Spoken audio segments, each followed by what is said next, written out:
जो चर्चा की थी वो चर्चा की थी कि लोकतंत्र के प्रकार क्या हैं। हम लोगों ने चर्चा की थी संविधान उसके प्रकार क्या हैं, लोकतंत्र होता क्या है, इन सब पर हमारी जो चर्चाएं थी पिछली क्लास में की गई थी। इस क्लास में जो हमारी शुरुआत होगी वो हम शुरुआत करेंगे अपनी भारतीय संविधान की विशेषताओं से। देखिए, जो आपको कल की क्लास का पूरा पर्पस था कि हम किस तरीके से क्लासेस जो हमारे मूल अवधारणाएं समझाने का, उसका पर्पस ये था कि हम संविधान के अंदर जब प्रवेश करें तो हम आसानी से चीजों को समझ पाएं कि हमारे संविधान में क्या क्या चीजें दी गई हैं और किन चीजों के साथ हमारा संविधान, किन विशेषताओं के साथ हमारा संविधान ये परिपूर्ण जो है वो हुआ है। तो यहाँ पर हम स्टार्ट करते हैं और देखते हैं कि भारतीय संविधान की विशेषताएं क्या क्या है।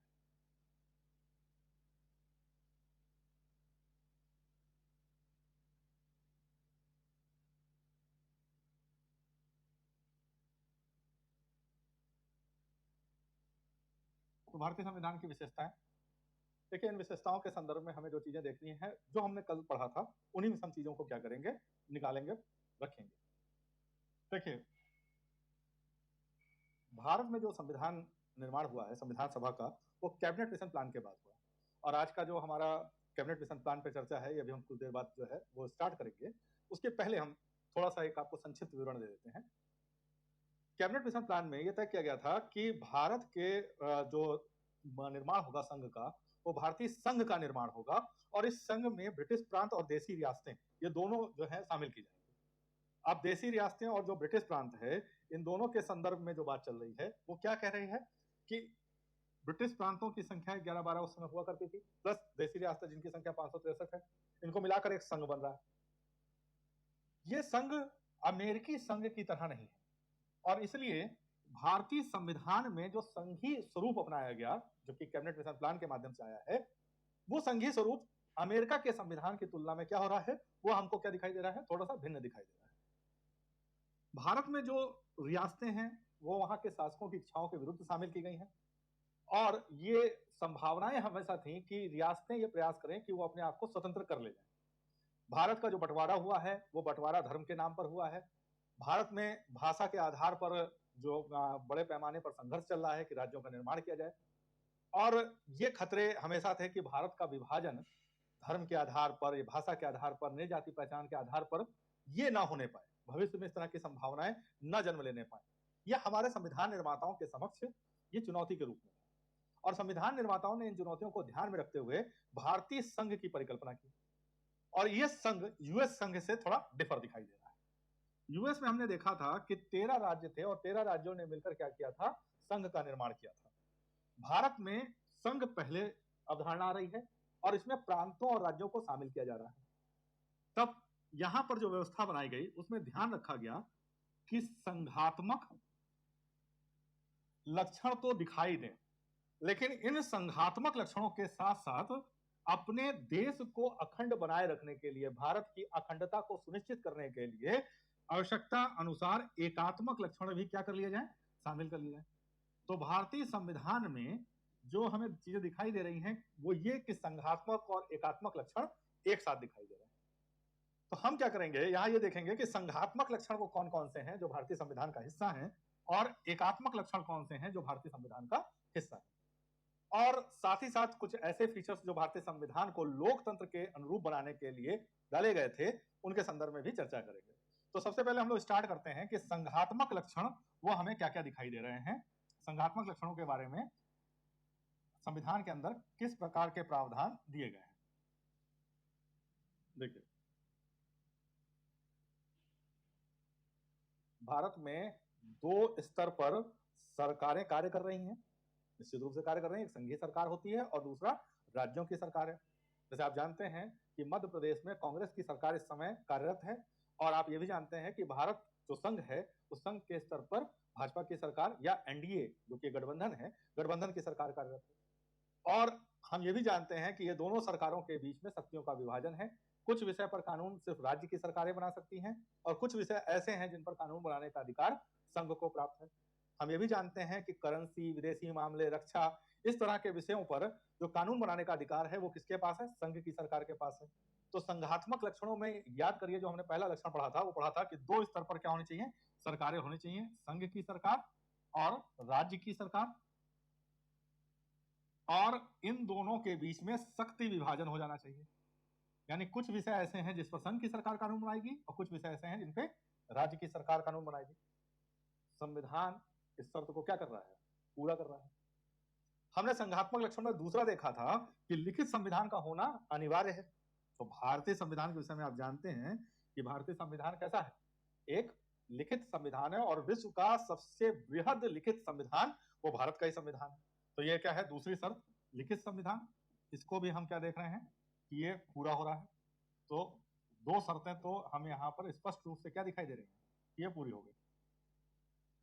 तीसरा जो हम लोगों ने यहाँ बात करें, लक्षण की बात करें, तो कि संघात्मक है कि एकात्मक है, तो हम देखते हैं कि भारतीय संविधान की जो संघात्मकता है वो किस रूप में दिखाई दे रही है?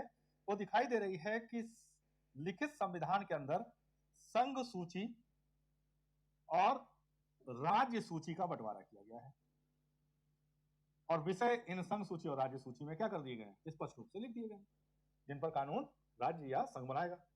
और भारत में तो हम यहाँ देखते हैं कि एक स्टेप आगे जाके हमने क्या देखा कि भारत के अंदर एक समवर्ती सूची है। समवर्ती सूची कैसी सूची है? समवर्ती सूची ऐसी सूची है जिस पर कानून राज्य भी बना सकता है और संघ भी बना सकता है। और ये समवर्ती सूची का जो कंसेप्ट था ये हमने कहां से उठाया है? और ये ध्यान रखिएगा कि प्रेरणा ली है। नकल भी मारी हो तो भी हम यही बोलेंगे कि प्रेरणा ली है और भारतीय प्रेरणा से कार्य करने वाले लोग हैं। तो ये क्या है? ऑस्ट्रेलिया से समवर्ती सूची का ये कंसेप्ट हमने प्रेरणा लेकर अपने संविधान में शामिल किया था। और समवर्ती सूची वो विषय हैं जिनमें संघ भी कानून बनाए, राज्य भी। जैसे शिक्षा ऐसा जो विषय है वो संघ भी कानून बना सकता है और राज्य भी कानून बना सकता है, वो समवर्ती सूची का हिस्सा है।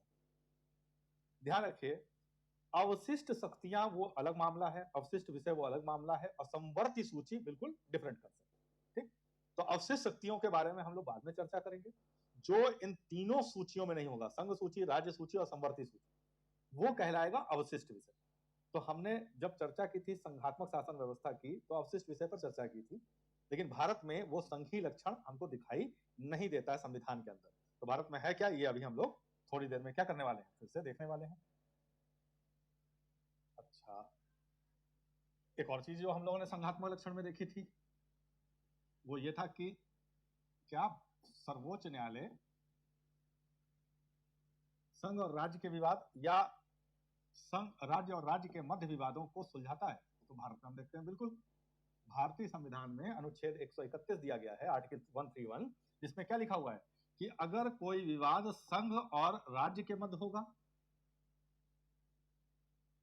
या कोई विवाद राज्य और राज्य के मध्य होगा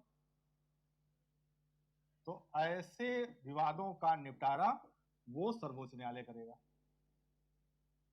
तो ये भी लक्षण कैसा दिखाई दे रहा है? ये लक्षण हमको दिखाई दे रहा है कि संघात्मक व्यवस्था से प्रेरित है। हम लोगों ने एक चीज और पढ़ी थी कि संघीय स्तर पर क्या था? संघीय स्तर पर द्विसदनीय व्यवस्था थी। तो क्या भारत में संघीय स्तर पर द्विसदनीय व्यवस्था है? तो हमने देखा हाँ बिल्कुल है, ये तो स्पष्ट रूप से दिखाई दे रही है। और यहाँ पर लोकसभा और राज्यसभा दो सदन है, नाम भी बड़े स्पष्ट रखे गए हैं। लोकसभा, लोक मतलब जनता, तो जनता का सदन कौन सा है? लोकसभा है। निम्न सदन है, 5 साल के लिए इसका अधिकतम कार्यकाल है और 5 वर्ष बाद चुनाव होता है, फिर से क्या किया जाता है? इसका गठन किया जाता है। तो हर 5 वर्ष में यह भंग हो जाती है। दूसरी तरफ राज्यसभा है, ये नाम से ही क्लियर है, राज्यों का प्रतिनिधित्व करता है और ये क्या है? उच्च सदन है। लोकसभा जो है इसमें 543 मेंबर वो निर्वाचित होते हैं और 2 मेंबर मनोनीत होते हैं। इन्हें मनोनीत करता है राष्ट्रपति। यहाँ पर आपको कुछ शब्दों के विषय में समझा देते हैं ताकि आपकी समझ बेहतर बनी रहे। देखिए, जो टर्म यूज किए जाते हैं 2-3 तरह के, एक है निर्वाचन, दूसरा है मनोनयन और तीसरा है चयन। निर्वाचन जहां मतदान हो और मतदान करके क्या किया जाए? मतदान करके किसी एक व्यक्ति को चुन लिया जाए प्रतिनिधि के रूप में, वो कहलाता है निर्वाचन। आप चाहे पंचायत की बात कर लीजिए, विधान मंडलों की बात कर लीजिए, विधान सभा की या फिर लोकसभा की, यहाँ निर्वाचन के माध्यम से ही क्या है? प्रतिनिधि चुन के जाते हैं। दूसरा है मनोनयन। मनोनयन, ये भारत में राष्ट्रपति को शक्ति दी गई है कि वो अपनी इच्छा अनुसार क्या कर सकता है? किसी को भी सदन का सदस्य बना सकता है। एक गाइडलाइन जरूर दी जाएगी कि भाई आप जिसको बनाना चाहते हैं वो क्या हो, कला के क्षेत्र में, विज्ञान के क्षेत्र में, साहित्य के क्षेत्र में विशेष योग्यता रखता हो, या लोकसभा की बात करेंगे तो आंग्ल भारतीय समुदाय से हो, उसका आप क्या कर सकते हैं, मनोनयन कर सकते हैं। पसंद आपकी है, जिसे मन में आए उसे आप क्या कर लीजिए, मनोनीत कर लीजिए। तो पूर्णतः पसंद का मामला है, अपनी पसंद नापसंद के हिसाब से किसी को मनोनीत किया जा सकता है। तीसरा मामला आता है चयन का। चयन होता है जब विशेष मानदंडों पर, विशेष स्टैंडर्ड्स पे क्या किया जाए, प्रतियोगिता कराई जाए, और उस प्रतियोगिता में जो सबसे योग्य हो उसे क्या कर लिया जाए, उसे अंतिम रूप से शामिल किया जाए, तो उसे हम बोलते हैं चयन। तो चयन क्या हो गया, चयन हो गया आपका जो क्या हो रहा है, विशेष योग्यताओं के आधार पर प्रतियोगिता के माध्यम से क्या होता है, चयन किया जाता है। तो ये तीन चीजें आपको अपने दिमाग में रखनी है, निर्वाचन, मनोनयन और चयन। तो यहां पर हमने अभी क्या चर्चा की कि 543 सदस्य निर्वाचित होते हैं जिसको जनता चुनती है, और 2 सदस्य क्या होते हैं, मनोनीत होते हैं, मनोनयन होता है, राष्ट्रपति इनको क्या करता है, मनोनीत करता है। ये 2 सदस्य आंग्ल भारतीय हैं, उनको किया जाएगा। आंग्ल भारतीय कौन होते हैं, तो भारतीय संविधान में स्पष्ट किया गया है आर्टिकल 366 में, बेसिकली आर्टिकल 366 वो स्पष्टीकरण का आर्टिकल ही है कि आंग्ल भारतीय का अर्थ है जिसके पिता वो यूरोपीय समुदाय से हो और माता वो भारतीय हो, और उनसे जो संतान उत्पन्न होगी उन्हें हम क्या बोलेंगे, आंग्ल भारतीय। यहां इसलिए इसको रखा गया है कि मनोनयन हो, कि यह संभव है कि चूंकि ये जो पूरा समुदाय है इनकी संख्या बहुत कम, पूरे भारत में ये बहुत सीमित संख्या में है, तो 543 सदस्यों का जब निर्वाचन हो तो आंग्ल भारतीय समुदाय का कोई सदस्य निर्वाचित न हो पाए, और जो नीति निर्माण है उसमें इसकी भूमिका क्या हो जाए, शून्य हो जाए। इसलिए क्या किया गया, 2 सदस्य मनोनीत करने का अधिकार दे दिया गया राष्ट्रपति को। यहाँ एक चीज और ध्यान रखेंगे, अगर इन 543 सदस्यों में आंग्ल भारतीय समुदाय का कोई सदस्य पहुंच गया है तो मनोनयन की कोई आवश्यकता नहीं रह जाती। दूसरा सदन है उच्च सदन। उच्च सदन में 233 सदस्य ये निर्वाचित होते हैं, और ये पूरे पूरे राज्य से निर्वाचित होते हैं। जैसे उत्तर प्रदेश से 31 सदस्य क्या होते हैं, निर्वाचित होते हैं, वो किसी निर्वाचन क्षेत्र से नहीं है, पूरे उत्तर प्रदेश का प्रतिनिधित्व करते हैं। 12 सदस्य जो होते हैं ये मनोनीत होते हैं, और ये मनोनयन राष्ट्रपति द्वारा क्या है वो किया जाता है। ये किसी विशेष क्षेत्र से होंगे, कला से होंगे, विज्ञान से होंगे, साहित्य से होंगे, समाज सेवा, इन 4 क्षेत्रों को केंद्र में रख के क्या किया जाता है, इनका मनोनयन किया जाता है। सचिन तेंदुलकर को भी मनोनीत किया गया, और उससे एक भ्रम ये पैदा हो गया कि खेल क्षेत्र से भी क्या किया जा सकता है, एक अलग क्षेत्र उसको संविधान में शामिल कर लिया गया, और वहां क्षेत्र से हमेशा एक सदस्य मनोनीत किया जाएगा। तो एक चीज ध्यान रखिएगा, ऐसा कुछ भी नहीं किया है, भारतीय संविधान में खेल को शामिल नहीं किया है। खेल को कला माना जाता है, क्रिकेट खेलना भी कला है, फुटबॉल खेलना भी कला है, हर किसी को पता नहीं। और इस कला क्षेत्र से जुड़े होने के कारण सचिन तेंदुलकर को क्या किया गया था, मनोनीत किया गया था। तो पांचवा जो संघ स्तर पर हमें निम्न सदन, उच्च सदन, वो वैसी ही अवधारणा जैसे संघात्मक व्यवस्था में होती। तो भारतीय संविधान के अंदर हम क्या देखते हैं, ये संघीय लक्षण हमको दिखाई देते हैं। लेकिन संघीय लक्षण के अलावा क्या किया गया है, एकात्मक लक्षणों को भी शामिल किया गया। और हमने अभी रीजन बताया कि उसका पीछे रीजन ये था कि धर्म, जाति के पहचान के आधार पर विभाजन की मांग संभव थी, इसलिए जरूरी था कि अगर ऐसी कोई मांग उठे तो उस मांग के संदर्भ में भारत की एकता, अखंडता को प्राथमिकता दी जा सके, और भारत एक अखंड भारत के रूप में स्थापित रह सके। इसके लिए शक्ति संघ में क्या कर दी जाए, वो निहित कर दी जाए, और भारत का स्वरूप एकात्मक बना दिया जाए, यानी राज्यों की शक्ति कमजोर कर दी जाए। ध्यान रखिए, संघात्मक जितने भी देश होंगे वहां राज्य की शक्ति क्या होती है, वो अधिक होती है, और संघ की शक्ति क्या होती है, तुलनात्मक रूप से कम होती है। लेकिन अगर किसी देश में शक्ति राज्यों की तुलना में संघ की ज्यादा कर दी जाएगी, तब हम कहेंगे कि लक्षण अब कन्वर्ट हो रहे हैं एकात्मक में। तो भारतीय संविधान में इसको स्पष्ट रूप से क्या किया गया है, लिख ही दिया गया है कि कुछ परिस्थितियों में हम एकात्मकता को देख सकते हैं। और ये जो लक्षण है, इनमें सबसे पहला लक्षण हमें दिखाई देता है अवशिष्ट शक्तियों के रूप में। और भारतीय संविधान में अवशिष्ट शक्तियां अनुच्छेद 248 के अंतर्गत, 248 के अंतर्गत, आर्टिकल 248 के अधीन क्या की गई हैं, दे दी गई हैं संघ को। और जब हम लोगों ने संघात्मक देश पढ़े थे तो वहां किसके पास थी, राज्य के पास। और यही बताता है कि जो संघात्मक ढांचा अमेरिका का है वहां राज्य की शक्ति ज्यादा और संघ की शक्ति कमजोर थी, जबकि भारतीय ढांचे में क्या है, भारतीय ढांचे में संघ की शक्ति ज्यादा है और राज्य की शक्ति कमजोर है। इसलिए भारतीय संविधान में जब संघ शब्द की बात आई कि आखिर संघ शब्द को अंग्रेजी के किस शब्द से हम क्या कर सकते हैं, अपने संघ को स्पष्ट कर सकते हैं, तो भारतीय संविधान में संघ शब्द के लिए यूनियन शब्द का क्या किया गया, प्रयोग किया गया और फेडरल शब्द को छोड़ दिया गया, क्योंकि हमारा फेडरल स्ट्रक्चर नहीं है, हमारे यहाँ संघ शक्तिशाली और राज्य क्या है, वो कमजोर है, जबकि फेडरेशन में राज्य शक्तिशाली और संघ कमजोर होता है। और इस बात को बहुत ध्यान से बार बार रिपीट इसलिए कर रहे हैं कि ध्यान रखिएगा एग्जाम में इन चीजों को कि फेडरेशन लिखा है कि यूनियन लिखा है, ये देख लीजिएगा, हिंदी में दोनों के लिए संघ शब्द आएगा और एग्जाम के जो आपका जो नोटिफिकेशन होता है उसमें स्पष्ट रूप से लिखा होता है कि अगर हिंदी और इंग्लिश में कोई कंफ्यूजन है तो इंग्लिश को प्राथमिकता दी जाएगी और इंग्लिश में यूनियन शब्द के लिए फीचर अलग हो जाएंगे और फेडरल शब्द के लिए फीचर क्या हो जाएगा, अलग हो जाएगा। कई जगह इंडियन फेडरेशन भी लिख देते हैं क्योंकि भारत को क्वासी फेडरेशन क्या है बोला जाता है। तो अगर लिखा है भारतीय संविधान में क्या विशेषता है या भारतीय संघ की क्या विशेषता है, तो मतलब यूनियन के बारे में ही बात चली है, भले ही इंडियन फेडरेशन शब्द का इस्तेमाल किया गया हो। ठीक, क्वासी इसलिए कह रहे हैं क्योंकि इसमें लक्षण संघ के भी हैं और राज्य के, और क्वासी का मतलब होता है आभासी, जैसा दिखाई दे, वास्तविक में ना हो। एकात्मकता का जो दूसरा लक्षण है वो क्या है, एकल नागरिकता।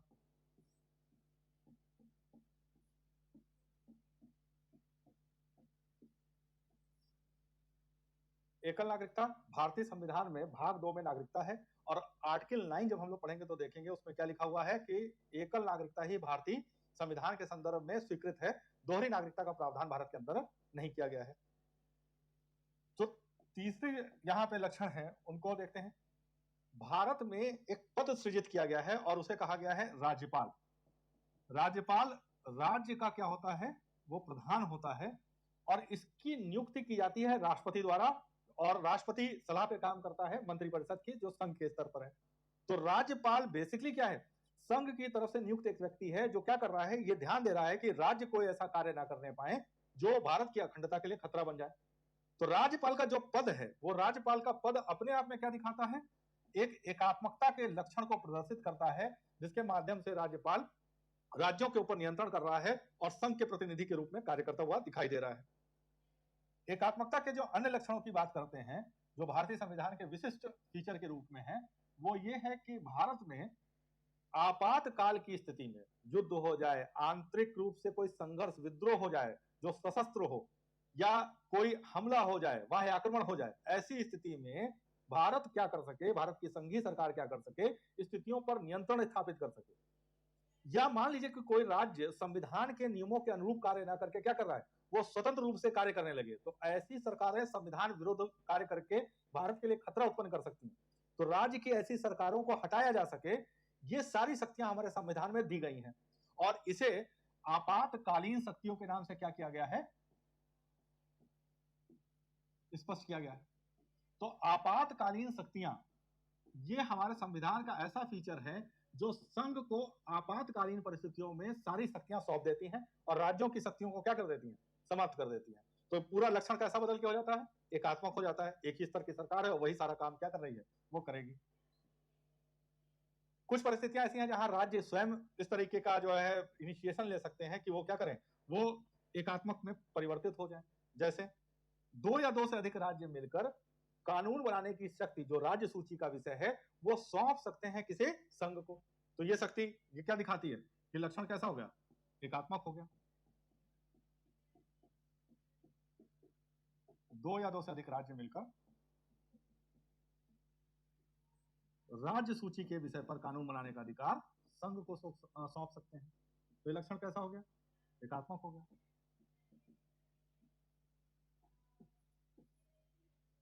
इसी तरह कोई अंतरराष्ट्रीय संधि है तो इस अंतरराष्ट्रीय संधि को लागू कराने के लिए क्या किया जा सकता है, संघ राज्य सूची के विषय पर कानून बना सकता है। तो ये भी लक्षण कैसा हो गया, एकात्मक हो गया कि संघ को अधिकार क्या हो गया कि वो राज्य सूची के किसी विषय पर कानून बना दे। यूनिक लक्षण है और ऐसा इसलिए रखा गया है कि अंतरराष्ट्रीय हमारे जो कमिटमेंट है वो पूरा करने की जिम्मेदारी संघ की होती है। अब इसी में क्या हुआ था कि जब भ्रष्टाचार वाला मामला आया था तो भ्रष्टाचार के मामले पे ये बड़ा प्रश्न उठ के आ रहा था कि भ्रष्टाचार पर कानून बनाने का अधिकार किसका होगा। तो भ्रष्टाचार और बेसिकली ये राज्य का विषय है और भारत ने क्या किया, 2007 में यूएन के एक कन्वेंशन पे साइन कर दिया जिसमें ये लिखा था कि हम भ्रष्टाचार को क्या करेंगे, देश से समाप्त करने के लिए कानून सख्त से सख्त बनाएंगे।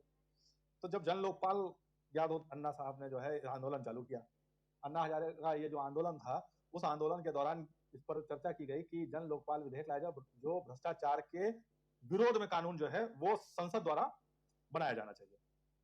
संसद में कांग्रेस थी, उसने कहा कि भाई हम कैसे बनाएं। बीजेपी वाले भी बोले हाँ ये लोग कैसे बना सकते हैं, भ्रष्टाचार पे कानून कैसे बनेगा, ये तो राज्य का विषय है। तो ममता बनर्जी उस समय सरकार में शामिल थी, उन्होंने कहा नहीं नहीं नहीं बना सकते हैं। तो लोगों ने पूछा कैसे, कहे यूएन वाले में हम लोगों ने साइन किया हुआ है, अंतर्राष्ट्रीय संधि है, उस आधार पर बना सकते हैं। तो लोगों को शांत कराना पड़ा कि देखो चुप रहो, अपने तो जाओगे जाओगे और हमें भी क्या करोगे, ले डूबोगे, इसलिए इस तरह की चर्चा नहीं होनी चाहिए। और फाइनली एक कमजोर सा जन लोकपाल बना के दे दिया गया, हालांकि किया जा सकता था, कठोर कानून बनाया जा सकता था। तो आर्टिकल 253 क्या कहता है कि अंतर्राष्ट्रीय संधि को लागू कराने के लिए कानून बनाया जा सकता है। इसी तरह आपको आर्टिकल 249 में प्रावधान दिया गया है कि राज्यसभा प्रस्ताव पारित कर दे 2/3 बहुमत से, तो उस केस में क्या होता है, उस केस में राज्य सूची के विषय पर कानून वो संघ बना सकता है। तो ये भी कैसा लक्षण हो गया, ये एकात्मक लक्षण हो गया। तो एकात्मक लक्षण भारतीय संविधान में हमको क्या है, लगातार दिखाई दे रहे हैं। और संघात्मक और एकात्मक का एक मिश्रण क्या है, वो हमारे संविधान में स्पष्ट रूप से दिखता है। तो ये पहला जो हमारा लक्षण दिखाई दिया था वो स्पष्ट रूप से था। इसमें ढेर सारी चीजें क्या हुई, वो अपने आप शामिल हो चुकी हैं। अब दूसरी चीज देख लेते हैं। दूसरा, हमारे संविधान की प्रकृति क्या है। हम लोगों ने जब संविधान के बारे में पढ़ा था और संविधान के प्रकार पढ़ा था, तो वहां पढ़ा था कि लिखित अलिखित संविधान होता है। हम लोगों ने पढ़ा था कि कठोर और लचीला संविधान होता है। हम लोगों ने पढ़ा था कि निर्मित और क्या होता है, विकसित संविधान होता है। और वहां हमने जब चर्चा की थी तो कहा था कि दो बातें तो स्पष्ट है, लिखित संविधान है भारत का, ये स्पष्ट रूप से है। और हमने ये भी कहा था कि अगर आप निर्मित संविधान की बात करें तो ये स्पष्ट रूप से है कि 2 साल 11 महीने 18 दिन में हमारा संविधान बना था। मामला था कि कठोर है कि लचीला है। तो हमारे संविधान निर्माता बड़े समझदार थे, वो जानते थे कि समय के साथ संविधान में परिवर्तन की जरूरत पड़ेगी। और वो ये भी जानते थे कि इतना लचीला मत बनाओ जिससे क्या हो जाए कि संविधान की कोई भी धारा परिवर्तित कर दी जाए। तो उन्होंने क्या कर दिया, कठोर और लचीला का मिश्रण।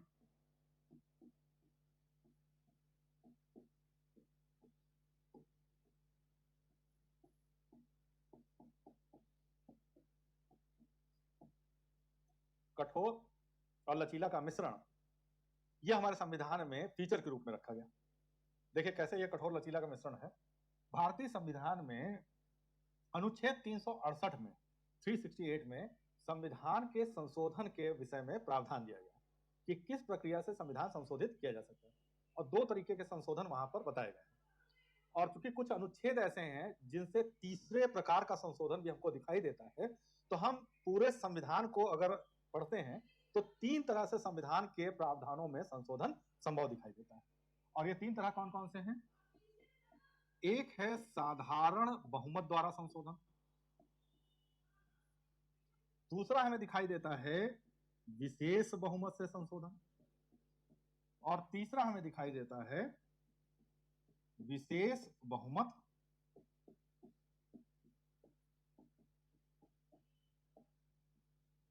और कम से कम आधे राज्यों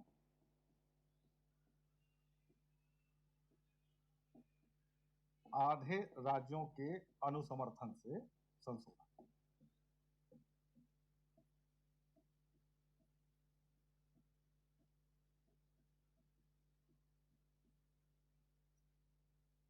सबसे पहले साधारण बहुमत समझ लेते हैं।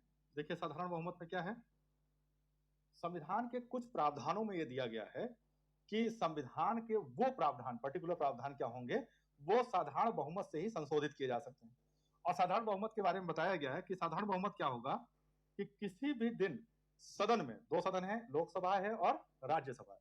तो मान लीजिए चर्चा लोकसभा में हो रही है, तो लोकसभा में उस दिन जितने सदस्य उपस्थित हैं, और ये ध्यान रखिएगा कि लोकसभा की कार्रवाई या राज्यसभा की कार्रवाई तभी शुरू होती है जब क्या हो, एटलीस्ट 10% मेंबर उस सदन के वहां मौजूद हो, और इसे कोरम बोलते हैं। तो इतने तो होने ही होने चाहिए, जब तक कोरम पूरा नहीं होगा कार्रवाई चालू नहीं होगी। अब मान लीजिए हम बात कर रहे हैं लोकसभा की, और लोकसभा में कुल सदस्य संख्या है 543। अब हुआ क्या कि एक प्रस्ताव जो है वो लाया गया, और घटना मान लेते हैं कि ये जुलाई की थी, और जिस दिन ये प्रस्ताव जो है प्रस्तुत किया गया था और पारित कराना था, उस दिन मात्र 90 लोग मौजूद थे।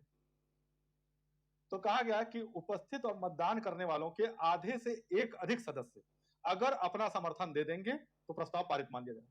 यानी मात्र 90 लोग हैं और 90 लोगों में से आधे से एक अधिक, मतलब 45 प्लस 1 कितना हो गया, 46। इतने मेंबर भी समर्थन दे देते हैं तो क्या मान लिया जाएगा, मान लिया जाएगा कि प्रस्ताव पारित हो गया। तो इतने आसान तरीके से क्या किया जा रहा है, संविधान परिवर्तन को सुनिश्चित किया जा रहा है। ये अपने आप में अनूठी चीज है कि भारतीय संविधान के कुछ प्रावधान इतने आसानी से क्या हो जाते हैं, वो पारित कर जाते हैं।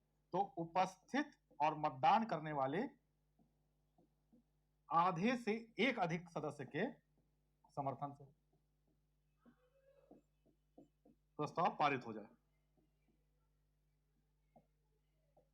कुल सदस्य के आधे से एक अधिक,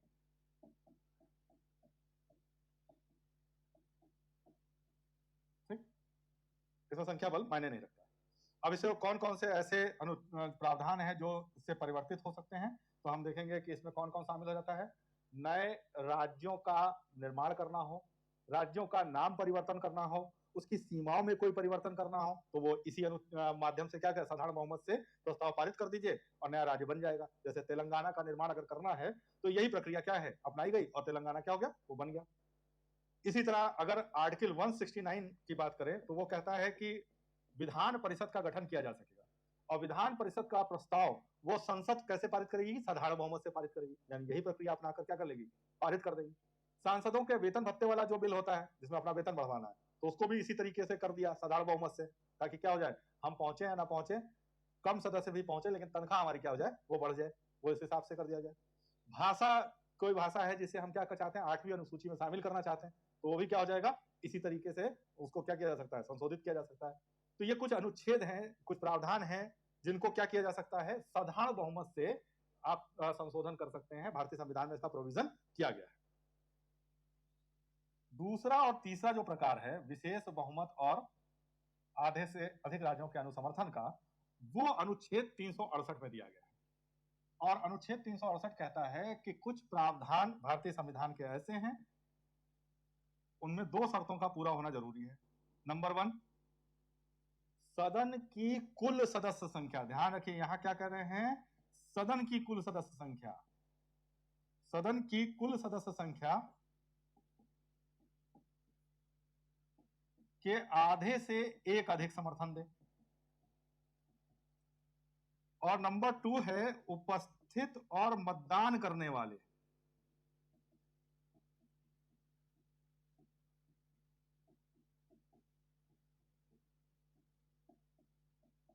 सदस्यों का 2/3। तो ध्यान दीजिएगा, 2 शर्तें कौन कौन सी। पहला, कुल सदस्य संख्या। तो अगर मान लीजिए कि प्रस्ताव लोकसभा में आ रहा है और यहाँ मेंबर है 543, तो इसका मतलब प्रस्ताव तभी पारित होगा जब 272 लोग क्या करते हो, प्रस्ताव का समर्थन करें। ये अलग है साधारण बहुमत से। साधारण बहुमत के साथ जितने उस दिन आए थे उनका आधे से एक अधिक, और यहाँ क्या है, आए चाहे जितने, 272 सदस्यों का समर्थन तो चाहिए ही चाहिए।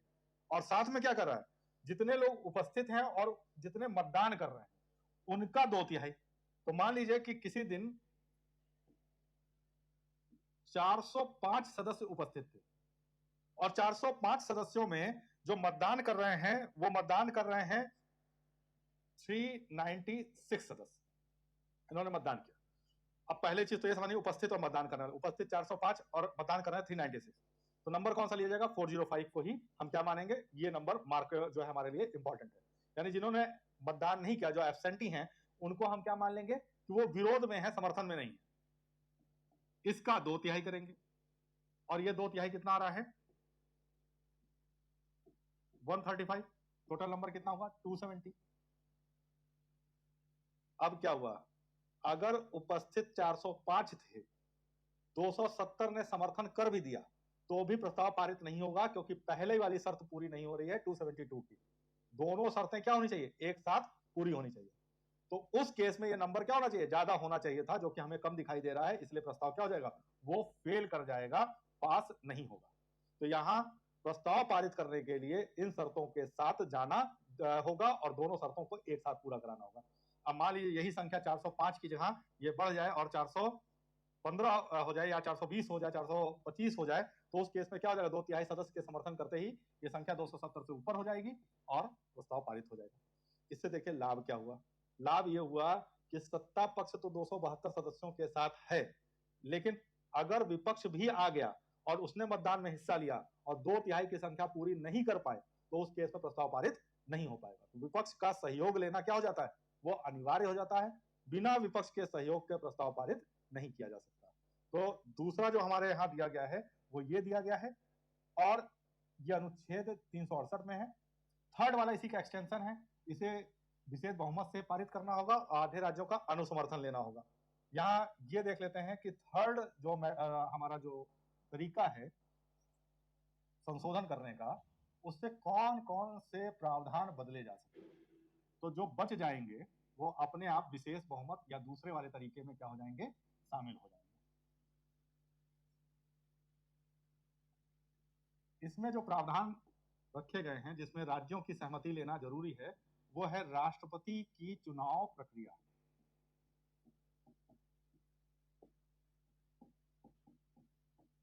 नंबर 1, राष्ट्रपति की चुनाव प्रक्रिया, उसमें राज्यों के अनुसमर्थन के बिना यह प्रक्रिया बदली नहीं जा सकती। नंबर 2, न्यायपालिका की शक्ति।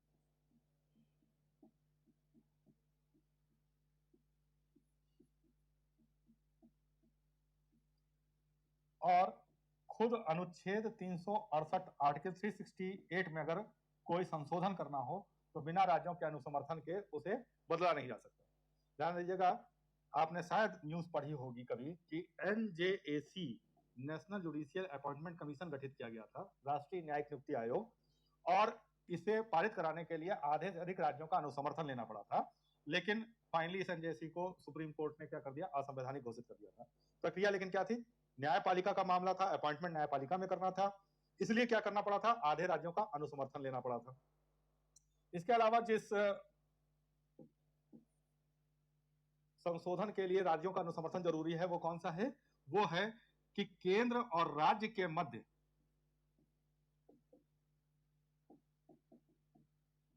जो शक्ति विभाजन है, अगर इसमें कोई परिवर्तन करना हो, तो याद कीजिए संघ सूची, राज्य सूची, समवर्ती सूची, इसके बारे में अभी हम लोगों ने चर्चा की थी।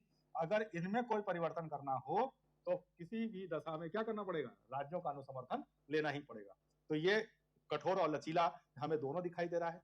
कुछ प्रावधान सिर्फ थोड़े से सदस्यों के प्रेजेंस में ही क्या हो जा रहे हैं, संशोधित हो जा रहे हैं, और कुछ के लिए राज्यों का अनुसमर्थन भी क्या करना पड़ रहा है, लेना पड़ रहा है। तो इसका मतलब क्या हो गया, कठोर भी दिख रहा है और लचीला भी दिख रहा है, और संविधान में इस लक्षण को शामिल किया गया। इसके अलावा जो भारतीय संविधान की अन्य विशेषताओं में चीजें देखें तो भारतीय संविधान में लोकतंत्र सुनिश्चित करने के लिए क्या किया गया है, नागरिकों के अधिकार मौलिक अधिकार के रूप में स्पष्ट कर दिए गए हैं। तो नागरिकों के कुछ अधिकार दिए गए हैं जिसका उपभोग वो क्या कर सकता है, संरक्षण के अधीन कर सकता है। यानी अगर उसके इस अधिकार को किसी प्रकार का अगर छीनने का प्रयास किया जाएगा राज्य के द्वारा तो वो सीधे सर्वोच्च न्यायालय जाएगा। इसके अलावा क्या दिया गया है, नीति निदेशक तत्व का प्रावधान भारतीय संविधान में है, जो यूनिक फीचर के रूप में विश्व में कुछ ही संविधानों में इस तरह के तत्व दिखाई देते हैं। और नीति निदेशक तत्व क्या है, ये राज्य को निर्देश है कि वो जनता के कल्याण के रूप के लिए कार्य करे, सामाजिक आर्थिक उत्थान के लिए कार्य करे, और इसे हमारे संविधान में स्पष्ट रूप से क्या कर दिया गया, लिख दिया गया है। इसी तरह भारतीय संविधान की एक अन्य विशेषता कि नागरिकों के मौलिक कर्तव्य, इसे क्या कर दिया गया है, संविधान का हिस्सा बनाया गया है। और इसके पीछे पर्पस क्या है कि जो आपका अधिकार है वो कर्तव्यों के साथ ही क्या हो सकता है, ज्यादा लॉजिकल दिखाई देता है। यहां समझिएगा कि अगर आप अपने माँ बाप से अधिकार की मांग करते हैं तो वो अधिकार आपको तभी उपलब्ध कराए जाएंगे जब आप अपने कर्तव्य भी क्या करते हो, घर के लिए जो निर्धारित हैं उनको पूरा करते हो। अगर आप कर्तव्य नहीं करते, बैठे हुए हैं, घर के किसी काम से आपका कोई लेना देना नहीं है, और जाके बस पापा हमको बाइक दिलाओ, तो पापा ने कहा क्यों दिलाया, तो कहा मेरा अधिकार है, तो पापा कहेंगे तुरंत यहाँ निकल जाओ, जो काम था घर का उसके प्रति तुम्हारी कोई जिम्मेदारी नहीं, और खाली क्या है, बाइक का अधिकार तुम्हें समझ में आ रहा है। ऐसा सुनने से अच्छा है ये समझ जाए कि कर्तव्य निर्वहन कर लें, तभी अधिकार क्या हो जाएगा, वो सुनिश्चित हो पाएगा। और एक बहुत विशिष्ट तत्व जो हमारे संविधान के हिस्से के रूप में है वो ये है कि भारत में बहुधर्मी समाज जो है पाया जाता है, बहुजातीय समाज पाया जाता है। तो ये जो बहुधर्मी, बहुभाषी, बहुजातीय समाज है, इसमें जो अल्पसंख्यक वर्ग है वो अपने आप को सुरक्षित महसूस करे, उसको ये लगे कि उसके जो अधिकार हैं, जो उसकी अपनी संस्कृति है, वो सुरक्षित रहेगी भारत में रहकर। उसे ये फील ना आने पाए कि जो बड़ा समुदाय है वो हमें क्या करेगा, सप्रेस करेगा, शोषण करेगा हमारा, ये भावना मन में ना आने पाए, इसका थोड़ा ध्यान रखा गया। और यहाँ क्या किया गया, अल्पसंख्यकों को विशेष अधिकार क्या किए गए हैं, सुनिश्चित किए गए हैं, जिसे मौलिक अधिकार के अध्याय में क्या कर दिया गया, लिख दिया गया है। और ये हमारे संविधान का एक अनूठा पक्ष है जो धर्मनिरपेक्ष राज्य के लिए बहुत इंपॉर्टेंस रखता था। इसे हमने क्या किया, अपने संविधान में प्लेस कर दिया। तो इस तरह से भारतीय संविधान हमको क्या दिखाई दे रहा है, लोकतांत्रिक मूल्यों से हमें ओतप्रोत दिखाई दे रहा है, सामाजिक मूल्यों से ओतप्रोत दिखाई दे रहा है, राज्य के कर्तव्यों के प्रति हमें सचेत करता हुआ दिखाई दे रहा है, और संविधान समय के साथ अपने आप को बदल सके ये प्रावधान भी हमको क्या है, दिखाई दे रहा है। तो आप देख रहे हैं कि कैसे संविधान के भीतर अनुच्छेद 21 का जोड़ के शिक्षा के अधिकार को 6 से 14 वर्ष के लिए अनिवार्य शिक्षा का अधिकार मौलिक अधिकार बना दिया गया। आप देख रहे हैं कि आज के वैश्वीकरण में भारत की अर्थव्यवस्था विश्व की अर्थव्यवस्था के साथ कंपीट कर सके, इसके लिए संविधान में जीएसटी का प्रावधान क्या कर दिया गया, शामिल कर दिया गया। तो ये हम क्या कर रहे हैं, नए समाज के, नए विश्व के साथ तो हम अपना तालमेल बनाए रख सकें, हम विकास की गति को बनाए रख सकें, हमने अपने संविधान को उस रूप से क्या किया है, निर्मित किया है। हमारी संविधान सभा, इस संविधान सभा के सदस्य, ये उनकी दूरदर्शिता थी कि उन्होंने भारत की समस्याओं को सही तरीके से समझा था, भारत की परिस्थितियों को सही तरीके से समझा था, भारत के जनमानस की भावनाओं को सही तरीके से समझा था, और एक ऐसे संविधान का निर्माण किया था जो आज आजादी के 72 साल बाद भी क्या है, उतना ही प्रासंगिक है, उतना ही उपयोगी है। और इसके जो प्रावधान है वो इस प्रकार से, उसके जो अपने हमने संशोधन की प्रक्रिया है वो इस प्रकार से निर्धारित की है कि चाहे पीढ़ियां बदलती रहेंगी, संविधान का जो अपना उपयोगिता है, सार्थकता है, वो हमेशा क्या है, वो बनी रह सके। तो हमें संविधान सभा के निर्माताओं को धन्यवाद देना चाहिए कि उन्होंने एक ऐसे संविधान का निर्माण किया। और इस धन्यवाद को हम अगले टॉपिक के साथ ही दे देंगे, क्योंकि अब हम लोग पढ़ेंगे कि भारत में संविधान सभा कैसे गठित की गई थी और संविधान का निर्माण किन आधारों पर और कैसे कैसे किया गया था, क्या प्रक्रिया अपनाई गई थी। एक संक्षिप्त हम लोग क्या करेंगे, इसका पूरा अवलोकन करेंगे, और फिर उसके बाद हम लोग आगे बढ़ेंगे अपने प्रस्तावना के अध्याय के साथ। तो शुरुआत हमारी जो अगला टॉपिक हम करने जा रहे हैं वो क्या है, वो है संविधान सभा और भारत में संविधान का निर्माण।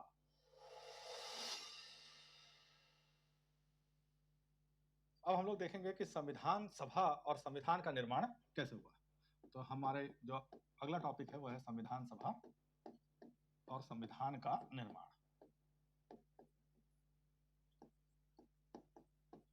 संविधान का निर्माण,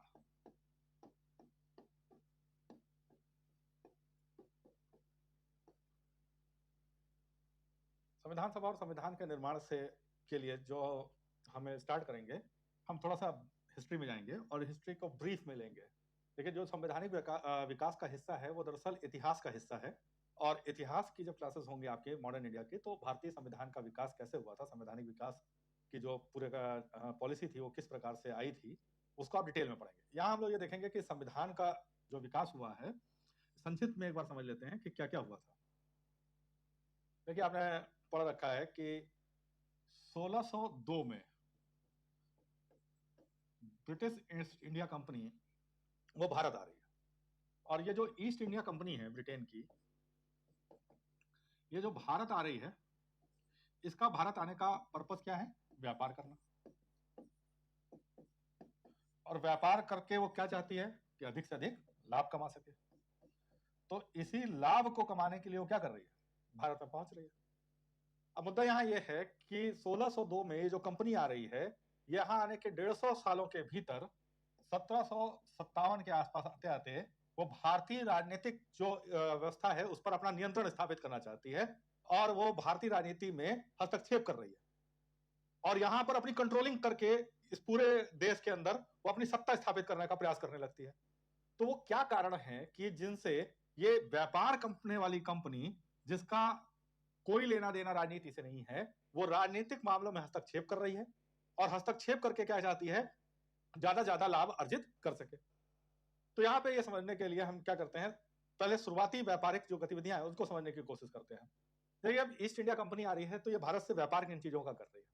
भारत से व्यापार कर रही है यहाँ के मलमल के कपड़ों का। बहुत बेहतरीन कपड़े भारत में बना करते थे, और इस तरह के कपड़े बनते थे कि जिसके बारे में कहा जाता था कि अंगूठी में से पूरी एक चादर क्या हो जाती थी, वो निकाली जा सकती थी। तो सोचिए, इतना सॉफ्ट, इतना महीन उसकी बारीकी से जो है उसको रचा जाता था कि उसको अंगूठी के जो है माध्यम से बाहर निकाला जा सकता था, एक बड़ी सी चादर को। साथ ही साथ यहाँ से मसालों का व्यापार हो रहा है, यहाँ से कालीन जो है जा रही हैं, नक्काशीदार सामान जा रहे हैं, यानी मूल रूप से विलासिता की जो वस्तुएं हैं वो यहाँ से जब बाहर जा रही हैं। मसालों में भी आप जानते हैं कि काली मिर्च बड़े पैमाने पर जा रही है। काली मिर्च इसलिए जाती थी क्योंकि वो क्या करते थे, मीट प्रिजर्व करने के काम आती थी। जिस जमाने में आपके रेफ्रिजरेटर नहीं हुआ करते थे, उस जमाने में काली मिर्च का पेस्ट लगाकर मटन, चिकन, इनको क्या कर दिया जाता था, रख दिया जाता था, और ये हफ्तों तक चल जाते थे। तो उस जमाने का ये क्या है, प्रिजर्वर है। जिस दिन के बाद से खोज हो गई रेफ्रिजरेटर की, इसका जो व्यापार हो गया वो बंद हो गया। ऐसा थोड़ी ना कि पहले काली मिर्च जो है बहुत खा रहे थे इंग्लैंड वाले, अब खाना बंद कर दिए हैं। लेकिन उस समय का व्यापार इन्हीं चीजों पर था। व्यापार के संदर्भ में क्या होता था कि जो भी वस्तुएं परचेज की जाती थी उनको गोदाम में रखा जाता था, और उस गोदाम को नाम दिया जाता था फैक्ट्री। तो जो फैक्ट्री शब्द हम पढ़ते हैं इतिहास में, दरअसल वो फैक्ट्री मैन्युफैक्चरिंग यूनिट नहीं है, बल्कि वो क्या है, वो गोदाम है जहां सामान रखे जा रहे हैं। और इस फैक्ट्री यानी इस गोदाम की हिफाजत करने के लिए सेनाएं रखी जा रही हैं। तो सेना यहां क्यों है? इसलिए है ताकि क्या हो सके, गोदामों की रक्षा की जा सकती है। गोदामों को कई लोगों से खतरा है। इनके यूरोपियन कंपटीटर हैं, डच हैं, स्पेनिश हैं, फ्रांसीसी हैं। वो क्या करते हैं, वो इन गोदामों पे हमला करके यहाँ का सामान जो है वो हासिल करने का प्रयास करते हैं। भारत में छोटे छोटे ग्रुप्स हैं जो क्या कर रहे हैं, जो इनके यहाँ डकैती डालते हैं। तो इन सब से अपने आप को बचाने के लिए सेना रखी जा रही है, और सेना बहुत बड़े पैमाने पर नहीं है, लेकिन ये जो सेना है ये आधुनिक हथियारों से लैस है। कुल लेकर इस पर्पज से यहाँ फ्रांस की भी सेनाएं हैं, इस पर्पज से यहाँ डचों की भी हैं, स्पेनिश की भी हैं, लेकिन दो बड़े जो यूरोपीय कंट्री हैं, एक ब्रिटेन है और दूसरा फ्रांस है, जिसकी सेनाएं यहाँ पर क्या कर रही हैं, यहाँ मौजूद दिखाई दे रही हैं। और इन्हीं के सबसे ज्यादा फैक्ट्रियां जो हैं यहाँ इंडिया के अंदर स्टैब्लिश भी हैं। इनका जो बेसिक पर्पज हुआ करता था शुरुआती दौर में, वो ये हुआ करता था कि किसी तरह जो टैक्स है जो इम्पोज किया जाता है इंडियन स्टेट्स का, वो टैक्स क्या कर लिया जाए, उसको मिनिमाइज रखा जाए। अब आप जानते हैं कि भारत छोटे छोटे राज्यों में बटा हुआ है। यहाँ हैदराबाद का निजाम भी है, यहाँ मराठे भी हैं, यहाँ मैसूर में हैदर अली का अपना शासन चल रहा है। इसके अलावा आप देख रहे हैं कि मराठे एक साइड में है, और बीच में छोटे छोटे ढेर सारे राज्य हैं। अब होता क्या, हर राज्य टैक्स इंपोज कर रहा है, और टैक्स इंपोज कर रहा है तो ये क्या हो रहा है, रेट को बढ़ा देता था। तो शुरुआती दौर में इनका जो अपना पर्पज होता था कि यहाँ से विलासिता की वस्तुएं ले जाएं, मसाले ले जाएं, और उसके लिए टैक्स रिबेट ज्यादा से ज्यादा क्या कर सकें, अर्जित कर सकें। आप इतिहास पढ़ते हैं तो आपने पढ़ा है कि फर्रुख सियर, उसको कुछ रोग हो गया था, और उस रोग के इलाज के लिए उसने क्या किया, इंग्लैंड के किसी डॉक्टर से सहायता ली थी, और उसने इंग्लैंड के उस डॉक्टर ने फर्रुख सियर को ठीक कर दिया। अब राजा लोग यहाँ पे क्या होता था कि जब ठीक हो गए तो खुश हो गए, खुश हो गए तो बोले बताओ क्या चाहिए। उसने कहा कुछ नहीं चाहिए, ये सोना चांदी अपने पास रखो, सब हम मैनेज कर लेंगे। एक काम करो, टैक्स रिबेट दिलवा दो, पूरे व्यापार को बंगाल भर में हमें टैक्स फ्री करवा दो, और कोस्टल एरिया में तो विशेष तौर पर कोई टैक्स नहीं होना चाहिए। तो डिमांड क्या देख रहे हैं, इसी बात को लेकर हो रही है।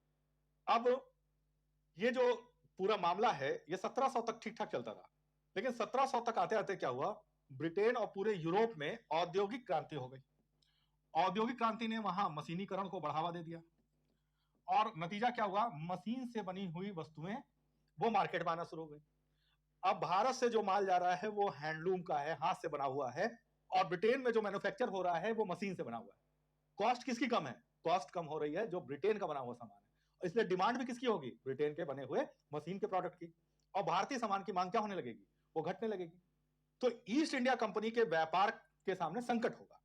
अब ये फ्रांस की कंपनी के सामने भी है, ईस्ट इंडिया के सामने भी है, और भी कंपनीज जो यहाँ मौजूद है उनके साथ भी है। अब उपाय क्या है, तो उपाय ये है कि इन नए नए जो औद्योगिक यूनिट हैं इनको कच्चा माल चाहिए। अब भारत से ये जो बना हुआ प्रोडक्ट है, मैन्युफैक्चर प्रोडक्ट है, इसकी जरूरत नहीं रह गई। अब किसकी रह गई, अब कच्चे माल की आवश्यकता है। समस्या किस बात की है, क्यों भारत का कोई शासक अपने यहाँ के कच्चे माल को ले जाने देगा ब्रिटेन को, क्योंकि कच्चे माल का उपयोग तो भारत में भी क्या हो रहा है, मैन्युफैक्चरिंग के लिए हो रहा है। भले वो हाथ से मैन्युफैक्चर्ड हो रहा हो, भले उसके लागत बहुत ज्यादा हो, लेकिन वो भारतीय जरूरतों को पूरा कर रहा है। तो क्यों चाहेगा कि कच्चा माल सीधे सीधे ब्रिटेन लेके चला जाए, तो शासक यहाँ तैयार नहीं है। क्यों फ्रांसीसी यहाँ का माल लेके जाएगा, शासक इसके लिए तैयार नहीं है। अब एक फ्रांसीसी कमांडर इन चीफ है डुप्ले। सबसे पहले डुप्ले के दिमाग में यह बात आई कि कच्चा माल अगर हमें यहां से प्राप्त करना है तो भारत के राजनीति पर अपना कब्जा करना होगा, तभी हम क्या कर सकते हैं, कच्चे माल को अपने देश तक पहुंचा सकते हैं। डुप्ले ने यह भी देखा कि भारत के अंदर छोटे छोटे राज्य बटे हुए हैं और इन राज्यों के बीच संघर्ष है, और यह संघर्ष चिरस्थायी नहीं है। ये क्या हो रहा है, संघर्ष का स्वरूप बदलता जा रहा है। संघर्ष तो परमानेंट है, लेकिन संघर्ष का स्वरूप चेंज होता रहता है। स्वरूप से अर्थ क्या है, कभी हैदराबाद का निजाम और मुगल मिलकर मराठे के खिलाफ लड़ते हैं, और कभी मराठे और निजाम मिलकर मुगलों के खिलाफ लड़ते हैं। तो कुछ फिक्स नहीं है, राज्यों के मध्य संघर्ष चल रहा संसाधनों को लेकर। इन्होंने क्या किया, डुप्ले ने अपना दिमाग लगाया और उसने क्या कहा कि हम सेनाओं की मदद देंगे यहाँ के शासकों को, और इस मदद के बदले यहाँ की सत्ता पर अपना नियंत्रण स्थापित करना शुरू करेंगे। आइडिया डुप्ले का था, लेकिन फ्रांस का शासक कमजोर था। जब विश्व इतिहास पढ़िएगा मेंस में तब आप ये समझिएगा। और उसने क्या किया, डुप्ले को ऐसे समय में वापस बुला लिया जब फ्रांस अपनी इस नीति को आगे बढ़ा रहा था। और ब्रिटेन के लिए एक किस्मत की बात थी कि उसी पीरियड में रॉबर्ट क्लाइव नाम का एक क्लर्क वो भारत आया, और उसने क्या किया, इस पूरी पॉलिसी को ठीक से समझा और उसने भारतीय मामलों में हस्तक्षेप किया, और फाइनली 1757 में प्लासी के युद्ध में हिस्सेदारी करके क्या कर लिया, बंगाल के ऊपर ब्रिटेन